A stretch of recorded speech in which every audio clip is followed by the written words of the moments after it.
નમસ્તે વિદ્યાર્થી મિત્રો. મારું નામ પટેલ વિશ્વા છે. હું સ્વામી વિવેકાનંદ સર્વોદય બેક એજ્યુકેશન કોલેજની પ્રશિક્ષણાર્થી છું. તમારું નામ શું છે? તમે કયા ગામથી આવો છો?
તો વિદ્યાર્થી મિત્રો, ધોરણ 7ના વિજ્ઞાન અને ટેકનોલોજી વિષયના વર્ગમાં આપનું સ્વાગત છે.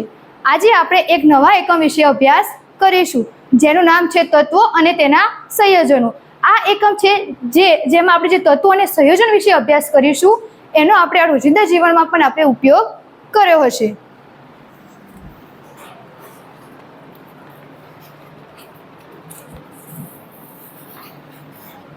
તો વિદ્યાર્થી મિત્રો, જેવા કે મનુષ્ય શ્વસનની ક્રિયામાં ઓક્સિજન વાયુ અંદર શ્વસનમાં લે છે અને કાર્બન ડાયોક્સાઇડ વાયુ ઉચ્ચ શ્વાસમાં બહાર મુક્ત કરે છે. તેવી જ રીતે બધા બીજા પણ વાયુ છે,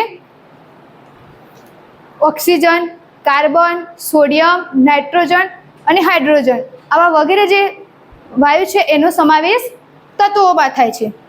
એની સંજ્ઞાઓ અનુક્રમે ઓક્સિજનની ઓ સંજ્ઞા વડે દર્શાવવામાં આવે છે, જ્યારે કાર્બનને સી સંજ્ઞા વડે દર્શાવવામાં આવે છે, સોડિયમને એને સંજ્ઞા વડે દર્શાવવામાં આવે છે, નાઇટ્રોજનને એન સંજ્ઞા વડે દર્શાવવામાં આવે છે અને હાઇડ્રોજનને એચ સંજ્ઞા વડે દર્શાવવામાં આવે છે. તેવી જ રીતે જે કાર્બન ડાયોક્સાઇડ છે તેનું રાસાયણિક સૂત્ર CO2 છે, એટલે કે તેની સંજ્ઞા CO2 છે. અને જે કાર્બન ડાયોક્સાઇડ છે તે કાર્બન અને ઓક્સિજન બંને તત્વના સંયોજનથી બને છે, તેથી તેનો સમાવેશ સંયોજનમાં કરવામાં આવે છે. તેવી જ રીતે જે આપણે પાણીનો ઉપયોગ કરીએ છીએ એનું અણુસૂત્ર H2O છે. જે પાણી છે એ હાઇડ્રોજન અને ઓક્સિજન આ બંને તત્વના સંયોજનથી બને છે, તેથી તેનો પણ સમાવેશ સંયોજનમાં કરવામાં આવે છે. તેવી જ રીતે આપણે વાત કરીએ સોડિયમની, તો સોડિયમનો ઉપયોગ મીઠામાં થાય છે, એટલે કે જે મીઠું હોય છે તેમાં સોડિયમ નામનું તત્વ રહેલું હોય છે. તો વિદ્યાર્થી મિત્રો, હવે હું તમને કેટલાક પ્રશ્નો પૂછીશ, જેને આવડે તે પોતાની આંગળી ઊંચી કરશે અને પૂરા વાક્યમાં જવાબ આપવાનો પ્રયત્ન કરો.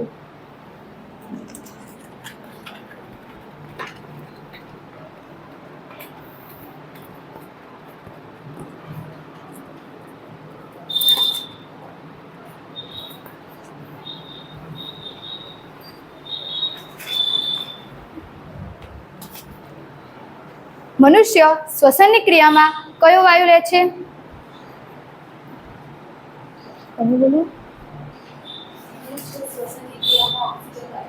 સરસ. મનુષ્ય ઉચ્ચ શ્વાસમાં કયો વાયુ બહાર મુક્ત કરે છે?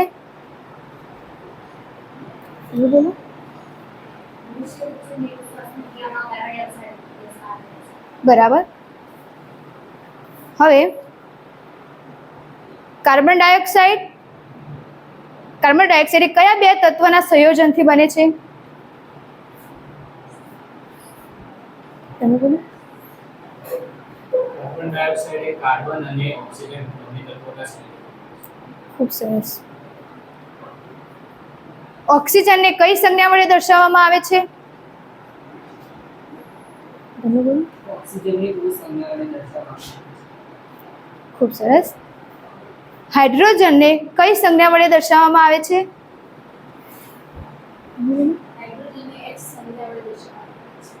એક્સલન્ટ. કાર્બન ડાયોક્સાઇડને કઈ સંજ્ઞા વડે દર્શાવવામાં આવે છે? તમે બોલો.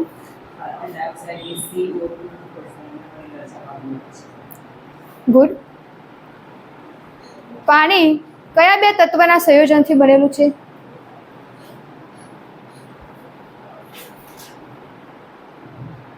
તમે બોલો.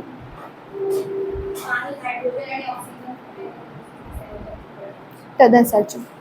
કાર્બન ડાયોક્સાઇડ વાયુને કઈ સંજ્ઞા વડે દર્શાવવામાં આવે છે?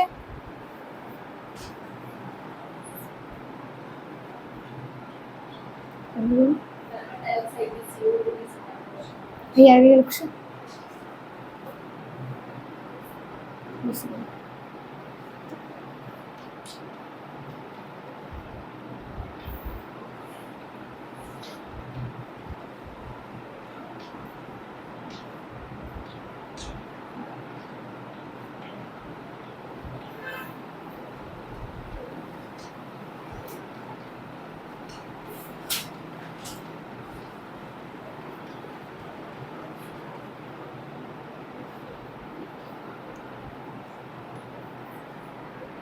પાણીનું રાસાયણિક સૂત્ર કયું છે? પાણીનું રાસાયણિક સૂત્ર H2O છે. Very nice. નાઇટ્રોજનને કઈ સંજ્ઞા વડે દર્શાવવામાં આવે છે?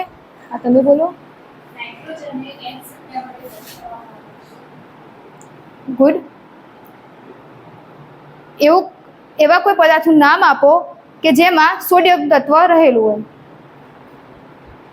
તમે બોલો. મીઠામાં સોડિયમ તત્વ રહેલું હોય છે. ગ્રેટ. સોડિયમ તત્વને કઈ સંજ્ઞા વડે દર્શાવવામાં આવે છે? તમે બોલો. ખૂબ સરસ. આ પાઠમાં તમારો સાથ સહકાર આપવા બદલ આપ સૌનો આભાર.